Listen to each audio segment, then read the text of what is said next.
Thank you so much for having us, Alan. First, want to thank all you guys for having us. It's an honor, truly, to be here. Also want to thank the 108 Performance team. That includes every single coach and trainer that's been through the facility and everyone that's been a part of it on this journey. Also want to thank my family, my wife and kids for putting up with the crazy, ridiculous obsession that this thing has been for a long time. And want to thank my Lord and Savior, Jesus Christ. What he's done in my life is incredible. A little bit about my background and journey.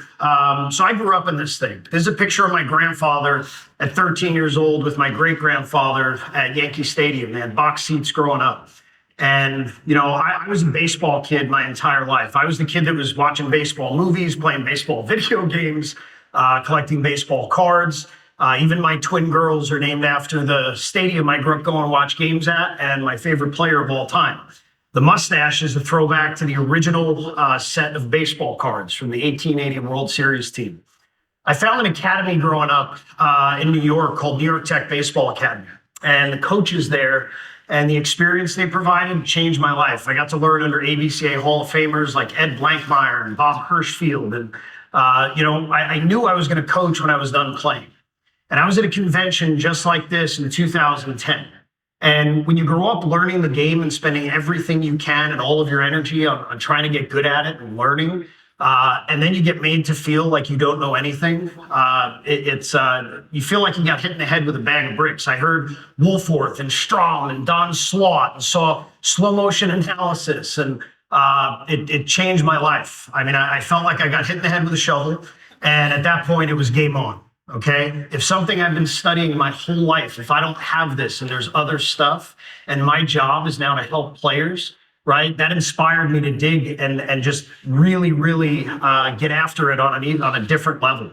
At that point, I started studying everything I could. Every good hitting coach, I was on the old forums and the message boards and baseball, fever and batspeed.com and studying guys like Wallenbrock and Lotta. I was a hitting coach and catching coach. And because of the arm injury epidemic, I started studying pitching and started working with pitchers also. I was NPA certified for 3 years. Then I was doing a ranch program for a couple of years. Then I went to Driveline for a couple of years. All of that was by 2012, right? I started studying biomechanics and, skill acquisition and trying to learn everything that I could to integrate it, to figure out how to actually help our players. And back in the day, when you think about all this information, I was like the conductor on the self-organization, swing as hard as you can, hit the ball as far as you can, throw the ball as hard as you can. I mean, I was preaching that to all my players. And the interesting thing about the private sector, right? As a team coach, you guys have facility limitations, time constraints. In the private sector, you get to spend all day with your players and you get to see a huge volume of athletes and variety of athletes. And there's zero constraints placed on what you're doing. So you get to really test things out and see them on a scale at a very different level. And that stuff was wrong too. And it was like, how? So in 2014, that's when 108 started. And at that point, that was a real inflection point, because if it wasn't the old school and it wasn't all this new stuff that I was studying, then what was it, right? And I opened with 60 players, and most of them were kids. And, I wanted to have fresh eyes. I wanted to pretend like I knew nothing. I wanted to base it. Real science is not someone reverse engineering it from a lab. It's the man in the arena. It's based on empirical observation. What are you seeing? And then developing theories and testing them. It's like how it should have worked, right? If you got the best hitters and pitchers of all time, and then you got a lab and a scientist, and you got them together and said, okay, we see this, but let's test what you think you do and what you try to do. And let's test it versus other thoughts and see what actually creates the best results. And, I went out, and when we opened, this thing grew really fast, and I tried to hire everybody I could. I wanted to do better than a big league team. So I hired a big league sports scientist away from a big league team. I had my strength coaches were Cressy performance coaches. We partnered with a lab. We did evaluations on every player that came through the door. And we had every piece of technology you could ever imagine. The partnership with the lab was incredible. Like I had a biomechanist DPT that had no knowledge of baseball at all. So we just got to test things and try them out and see what was actually producing the best results. So after all that, what have I learned? What have we learned at 108? One, in this new world of baseball, it is so easy to get lost in the details and the data and the numbers and all of this information that keeps pouring in. Two, you were right. The old school was right about all of it, right? There is an explanation behind swing down, get your front foot down early, all of those things. At the end of the day, it's about how athletes interpret the information, not the information itself, right? But the old school was right about all of it, right? And player development is real. It is a very real thing. And what it's done in my life, I could not imagine that these things would have happened.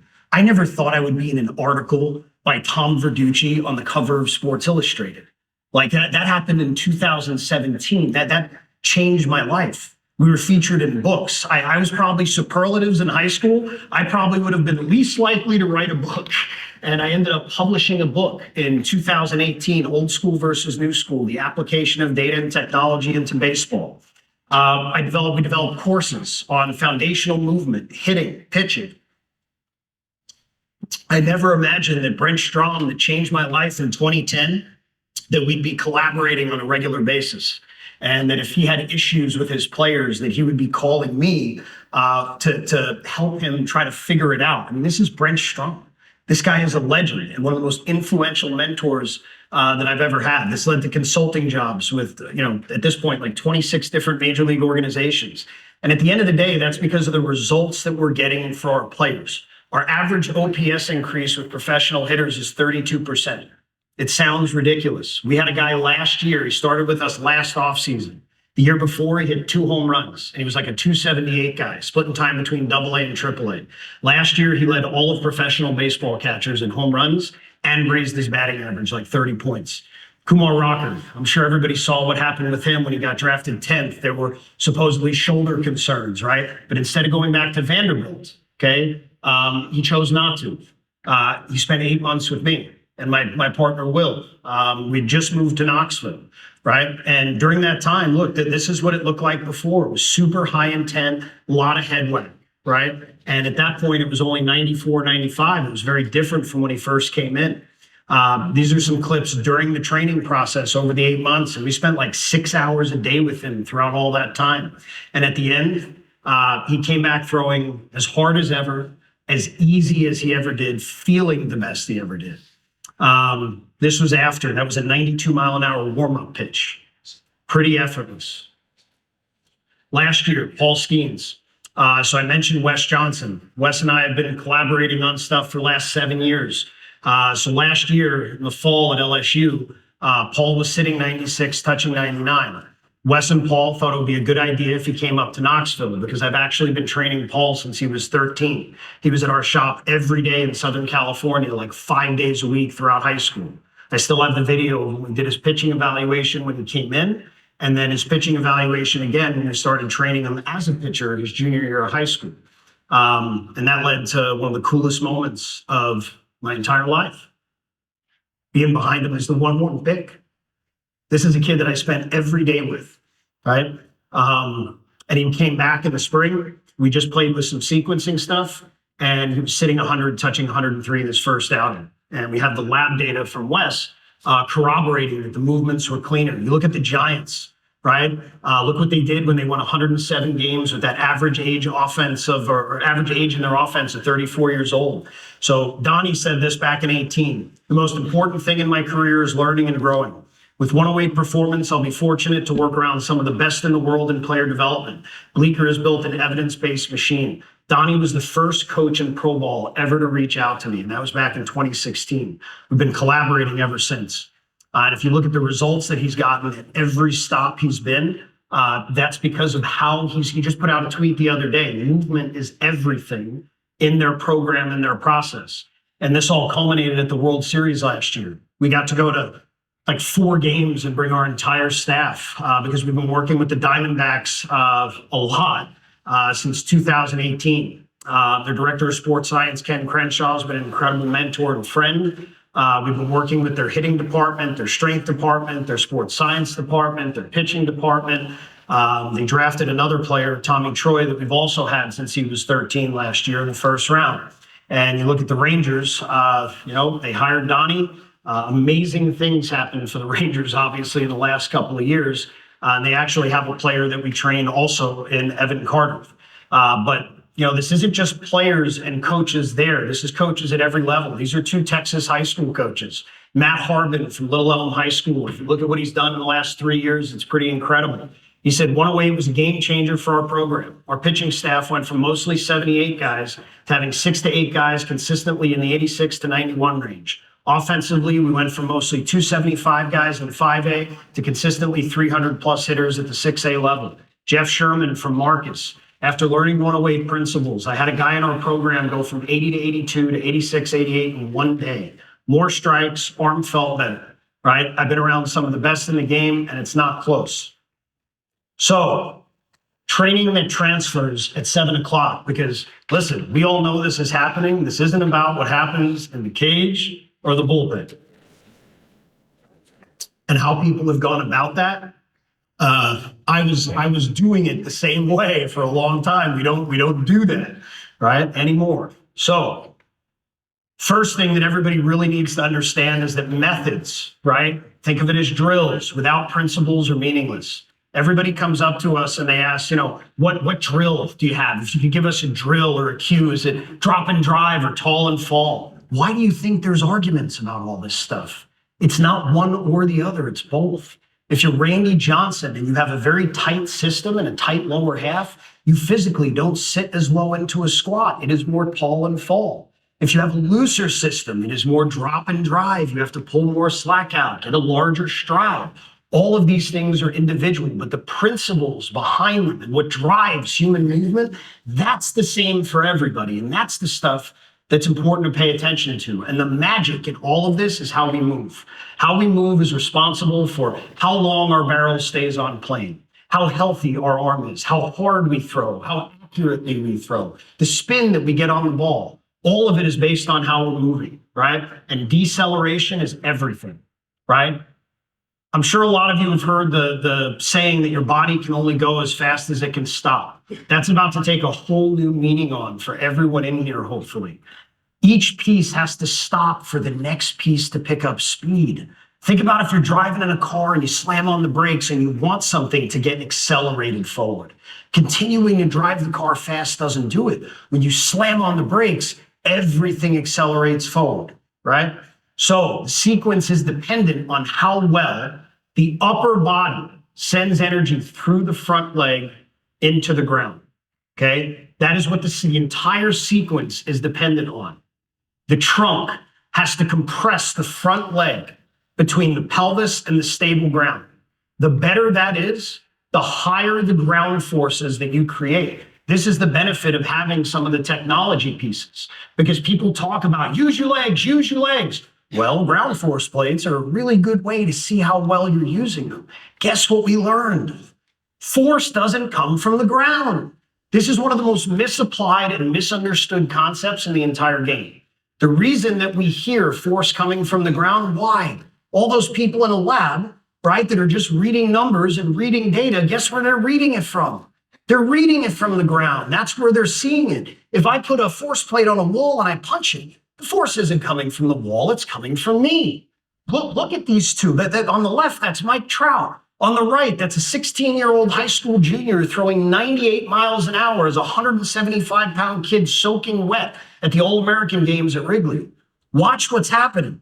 His upper body is pinning his lead leg between the stable ground and his pelvis. The better you do that, the higher the force you create, the more stable you are, the better your direction is, okay? We look at the upper body like the cannon, right? The pelvis is the boat, the legs are like ropes, and the feet are like anchors, right? When you watch all of these guys throw a baseball right now, what do you see? You see this recoil action, right? You see that recoil action that you would see in tons of Dominican players, tons of little kids, when catchers throw to second base, when shortstops throw across the diamond on a really fast play. Guess what we also found? That recoil decreases stress in the arm. It's the sign of a deceleration pattern. If the trunk ultimately stops, after our upper body pins our front leg, our pelvis is going to stop. Our trunk can pick up speed. Then the trunk's going to stop. Then the arm can pick up speed. If all of this is stable and balanced, when that arm gets accelerated through, if you're decelling properly, it's going to get pulled back. It's going to get pulled back. And actually cueing this into players is one of the most incredible things you could ever do for your program. We did a study of 30 pitchers, 10 high school, 10 college, 10 pro. We saw a 38% decrease in stress levels, simultaneously 3 to 5 mile an hour increases in velocity and more strikes, okay? Here's a video of Dak Prescott, hip shoulder separation. We're gonna do a whole talk on that later. It is so misunderstood. It is so misunderstood. The movement is driven from up top. The pelvis is not driving the trunk, right? And just because people think they do things a certain way doesn't mean it's what's happening in games. And a lot of times when you train yourself to do these kinds of things, it makes you worse over time, okay? We've tested this stuff in the lab. We tested the intention of the athlete. Pelvis first, torso first, recoiling. Look at the torso acceleration speeds. You're talking double. 48,979 to 21,668, right? I want you to think about something. If you grab if you're in a weight room and you grab a cable machine, okay, and you tell somebody to move the weight as fast as they can, but yank it with your hips, guys, that's not going to work out well. That's not going to work out well. And you're going to tear up their spine. Their L5-S1 is not going to like that. We see more lower back injuries in baseball right now than we ever have in the history of the game. And it's because of what we're doing as coaches. 100%. I was there. I did it. I promise you that's not it. If it was, we'd still be doing it. Because in the private sector, if we don't get results, I don't get to feed my kids, right? This is about results. It's not about my program. It's about results. It's about figuring out how to optimize results for players. Right? If we just think about hitting, really simple, it's striking an object with a stick. Look at somebody chopping wood. Look at the Hulk swinging a chair into the back of a guy. Look at Tiger Woods golfing, right? Here's a long drive champion of the world, right? Does it look like his hips are driving his trunk, right? You look at Tiger Woods. He talks about keeping his heel down until his hands get past, not his leg turning his hips and his hips turning his upper body. His goal is to get all of this past this as fast as possible. Look at Mike Trout hitting a ball out of Topgolf. His back foot hadn't even rotated yet. His back hip is behind him. Look at chopping wood. This is a weight room. This is not cueing somebody. This is somebody on an eccentric pulley, right? A Versa pulley or a flywheel, just trying to move as much weight as he can, as fast as he can. Look how his body is moving, right? And at the end of the day, the best part about this is that, man, little kids already know how to do it. Things become a thing when everybody does the opposite. Think about that. What does everybody tell little kids when they hit? Turn your back foot. Why? None of them do. What does everybody tell little kids about, their hips? Open them up. Why? None of them do. Well, these are closer swings and better movements and closer to big leaguers than all the guys. And one of the coolest things we ever found in all this research is that little kids move the closest to elite big leaguers. Not high school kids, not college kids, and your top first round guys, all the best ones, they share all these same natural movements when it comes to creating force and direction. Take a look at Willie Mays, Pete Rose, Dave Winfield. Look, just watch him move. Willie Mays' hips are staying behind him. They're not driving his upper body. Look at his back leg, anchoring behind him, pulling his hip back. Look at Pete Rose, same thing. Dave Winfield, same thing. Success leaves clues. Manny Ramirez, Frank Thomas, Mark McGuire, right? Jose Altuve, McCutcheon, Tatis. They're producing force from the same place in the same ways. Does it look identical? No, because people are individual. Everybody has different length of levers, range of motion and joints, different amounts of slack in the system, different weight distributions, right? When you look at Bonds, look at his back heel. He didn't scissor, right? But look at his back heel. This ball was out of the Tokyo Dome. His heel held on. Look, that's a broken bat home run in the middle. Look at his shoulders past his hips. All of their hips stop faster than everyone else. Look at Jim Thome. You can see his heel go back into the ground, into impact, just like George Springer. The only difference between those guys and the guys that have a scissor kick is the guys like Thome, their weight distribution is holding more on the backside. All those other guys, their weight is more transferred to the front, the backside's released, and as a result, the back leg has to go behind them. Hank Aaron, this is a video from YouTube. It's a really cool one. You can go listen to him. He was getting interviewed, right? And they said, how do you hit the ball with opposite field with such power? So many people struggle with that. He says, a lot of people say that. The key, you can't roll your hips. He actively knew that he did not want to rotate his hips to drive the ball to the opposite field. And if you tested him in a lab, he would have been right. He knew, he felt it. So what's important? Rotational efficiency. We have a small window of time and space, right? We got to rotate as fast as we can, as stable as we can, and as small of a window as we can. We have to get the hips past the hands, past the hips as fast as we can. We have to get the upper body across the lower body into impact. I can't tell you, if you really go watch objectively and you go watch front view of hitters throughout the history of this game, right? The amount of guys that either stepped close, started close. Paul Molitor was at like a 45-degree angle, or scissored is incredible, right? Do you see that with as many players today? No, because they're being told not to do it, but it creates more force and better direction. Every single guy on all of your teams that's filleting balls to the opposite field and can never lay into it that way, guess what? Their hips are opening too far, their upper body's getting dragged, and they can't drive their upper body through their front hip that direction, right? If you can do it that way, you could do it this way and this way, which is why everyone that always talked about hit the ball in the opposite field, they're right. Because when guys are at their best, their upper body's able to drive the ball up them, right? And if you can do it that way, you can do it this way and that way to the pull side, right? But guess what? Now we have guys that can only pull the ball, can't drive the ball that way, can barely go to the middle, but all their direction is over here. They hit a lot of home runs foul, don't they? Right? And all of that helps create directional force. It helps us with adjustability through the zone, right? Little kids, like I said, showcase the closest movement patterns. This is a guy watching his kid. Look at that little step across move right there. This kid hits that nuke, right? His dad's looking at him like, oh my God, my kid's going to be a big leaguer. It's a ball, right? Look at Vladdy Guerrero. Look at his front foot. Watch it step across at the end of the swing. Look at Tatis, right? Look at Trout. Watch the end of the move. This ball left Dodger Stadium. Now, here's a video of a kid that we train, right? His junior year of college, he was hitting 263. This kid is 6'3", 240, ran a 6'5", physical specimen. He did not hit well his junior year of college. His senior year, I got a call from him 3 weeks into the season because he was below the Mendoza line. And he said, I'll do it, like, what do I need to do, right? I need help. That night, he came to the shop. We stayed till like 3 o'clock in the morning. I showed him this video. He kept pulling off of everything, right? I needed to keep his direction, okay? I showed him this video of Trout and said, just mimic that. For the rest of the season, he had over 400, finished with 365 batting average, 16 doubles, 14 home runs, ended up getting drafted, and he's still playing professional baseball. Just watching that video, right? But all of this information, right? I know it's a lot of information, and sometimes it's tough to disseminate, especially because things that we're saying are so different than what everybody hears. So rather than hearing me talk about it more, I had an amazing opportunity earlier this year.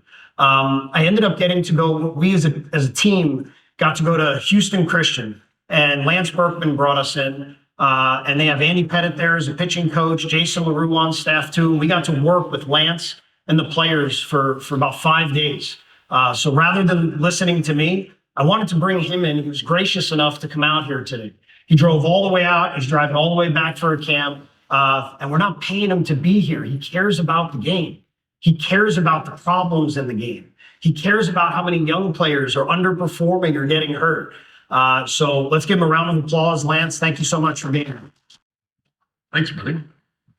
No, like Eugene said, he's not paying me jack squat, so I just jumped in my truck today, drove up here. I'm actually from this area, was one of you guys, the high school coach for 4 years. So I always said, if you can coach at the high school level, you can coach baseball at any level, including the major league level, because you guys have to deal with the most when it comes to the kids and all that stuff. So my hat's off to you, and just would love to, take some of my experience and what I believe about what Eugene and the 108 guys do, and to help you out, because there is so much bad information out there. There's more information than ever before. There's less truth.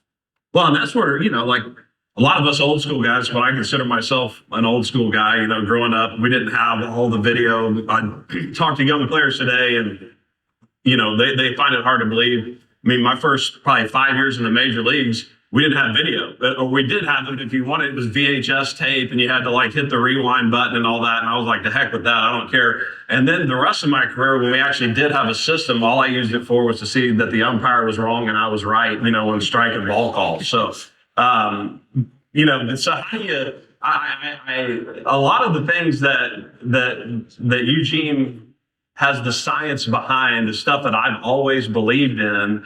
And, I ask guys all the time, let's say you grew up in the 1950s and you don't have heck, it used to be taboo for baseball players to lift weights. So you got no weight training, you got no nutrition, you got no video, you got no ground force plates, you got nothing, none of that stuff. How do you learn how to swing properly? How do you, that's where some of those old school things come from. So, the biggest thing for me with what I'm hearing, that a lot of the bad information stems from how you use the lower half and actually focusing on the lower half. And I can tell you, and I tell my players this, look, you can discount my entire playing experience, but one thing that being in the major leagues for a long time enabled me to do is I was around the best hitters in the world for 15 years. And I've never heard a good hitter talk about his lower half, ever. Never heard a good hitter say anything about his legs. Everything that good hitters talk about is up here. What happens? What's my barrel doing? What are my hands doing? This is not even a consideration, because it's just the anchor, your little boat anchor rope.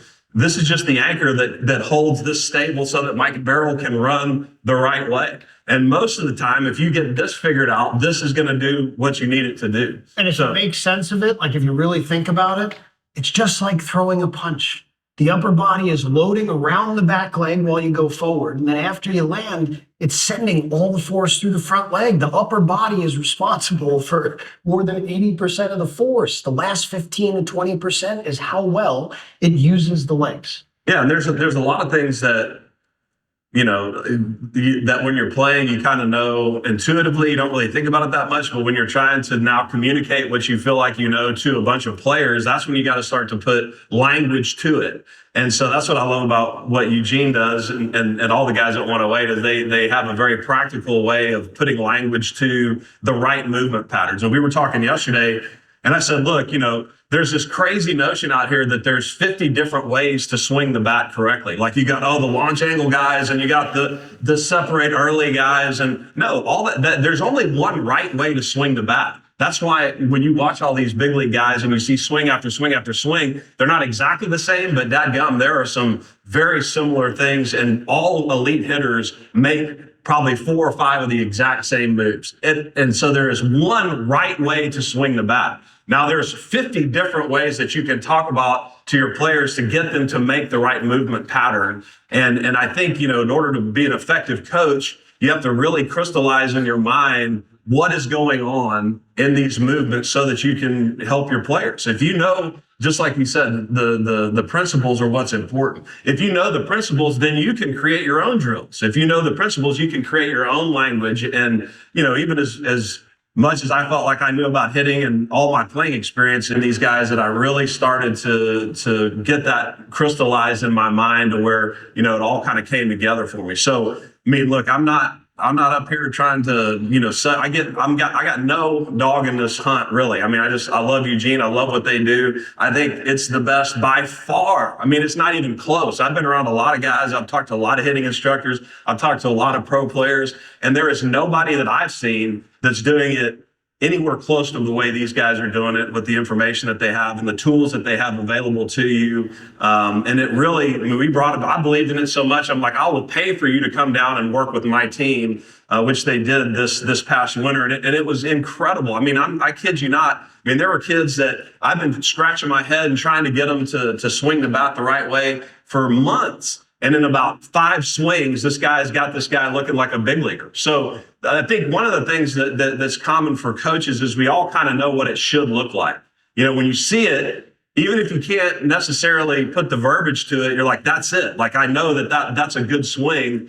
But what I was able to learn from Eugene is just different ways to talk about it so that you can help your players understand, okay, this is the right movement and this is how we're going to get there. And it's not the same for everybody. I mean, some guys, they hold the bat differently, right? They need to. They have different hands, different wrists. You got Albert Pujols that's in the fingers that has this extension pattern with his fingers. You look at Jose Altuve and Hank Aaron, it's all in the wrists. Their wrists are literally rolling as an extension of their arms. Physically impossible to take a swing like Pujols holding the bat like Altuve, right? Guys have different joint ranges. They have their bodies are different, but the principles behind how they create force with direction to take a stick and swing it are the same. And that's why when you understand the principles and you start training the middle of the body to do its job, it helps clean up so much stuff everywhere else. And then you can start to easily dig into messing with grip changes and position changes and stuff like that.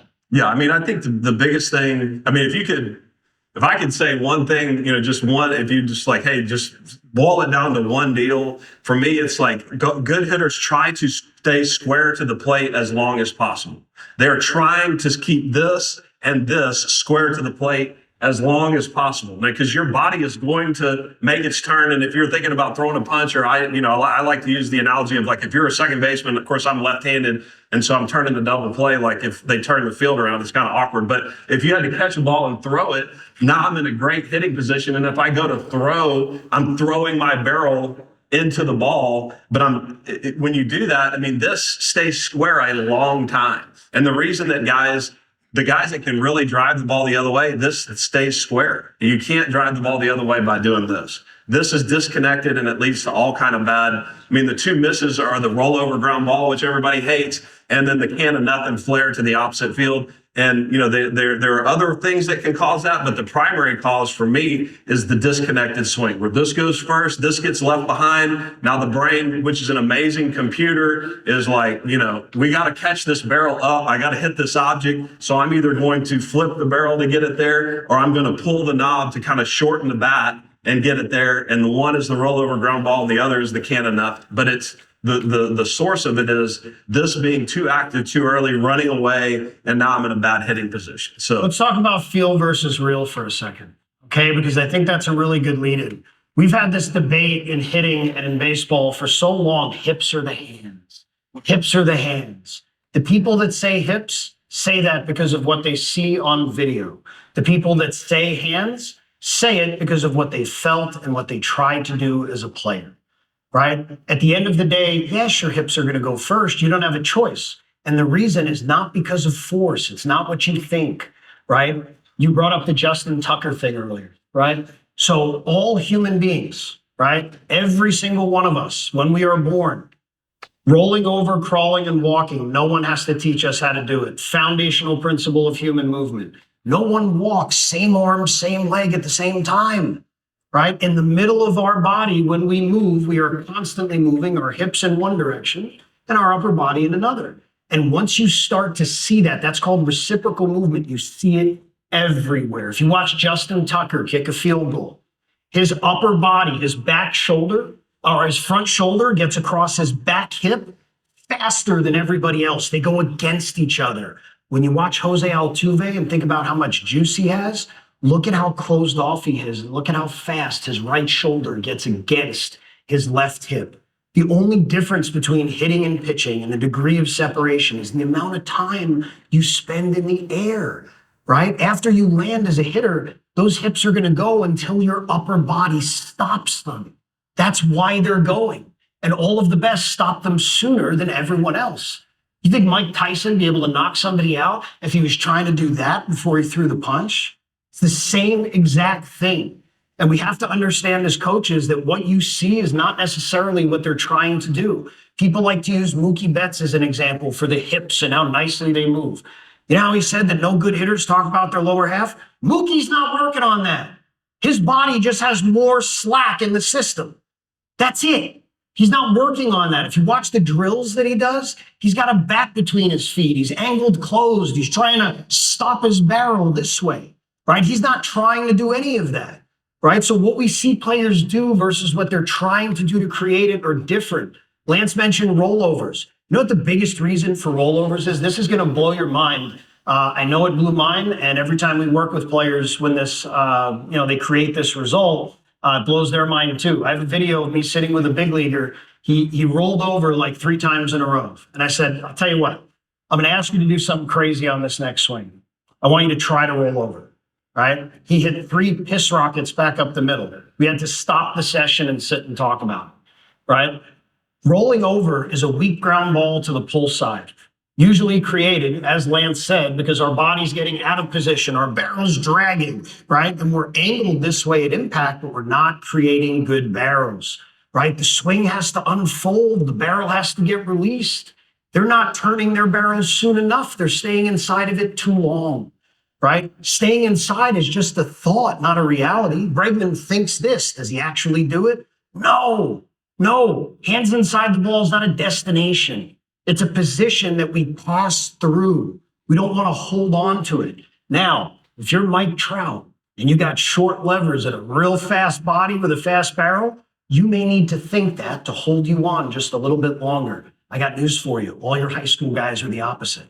They have to learn how to get the barrel faster, not slower. Remember what you told me about part of the guys can't pull the ball in the air with good spin anymore. No, yeah, I mean, that's it. I don't know if you guys have experienced this, but I mean, very few of our college hitters can pull the ball in the air with backspin. Every time they pull the ball in the air, it's got topspin on it. I'm sure you've seen that. And that comes from the underneath and over the top swing. And we don't let our guys hit the ball the other way. Like, I don't want guys pushing the ball to the opposite field. It creates bad habits. So, I mean, everything we talk about is gap to gap. Like, we want to stay off the lines, right in the middle of the field, but we don't have the round where it's like, okay, force balls the other way, because it creates, it's not releasing the barrel into the ball, which you have to do. So I've had good success with guys visualizing, like, they used to do this. It was kind of an old school thing off the tee, but they would, put a ball in the tee and say, all right, imagine there's a nail sticking out of the back of that ball, and you have to drive the nail through the ball into the middle of the field. Now, I don't want to cut you off. We're getting the one. Go ahead, yeah. So Lance and I did a podcast together. He was supposed to stay for an hour. We talked hitting for 3. So he's going to stick around today for a little while. We're going to go do the Q&A, and then we'll be at the booth talking hitting, pitching, and doing presentations for the rest of the day. At the end of the day, what everyone started asking us, because we had books and courses, what everybody really wanted to know is, what products do you use? What drills do you do with them, right? How do you use them? And how do you implement that easily into a team setting? That's what we kept hearing from coaches back in 2020. And we worked for the last couple of years on creating a plug and play solution for programs. HCU's doing it. We have UCLA doing it. We're working with a ton of different professional organizations, colleges, high schools. So if you guys want more information on that, come over to the booth and see us. Thank you guys so much. It was an honor to be here. Thanks for having us. Thanks, guys.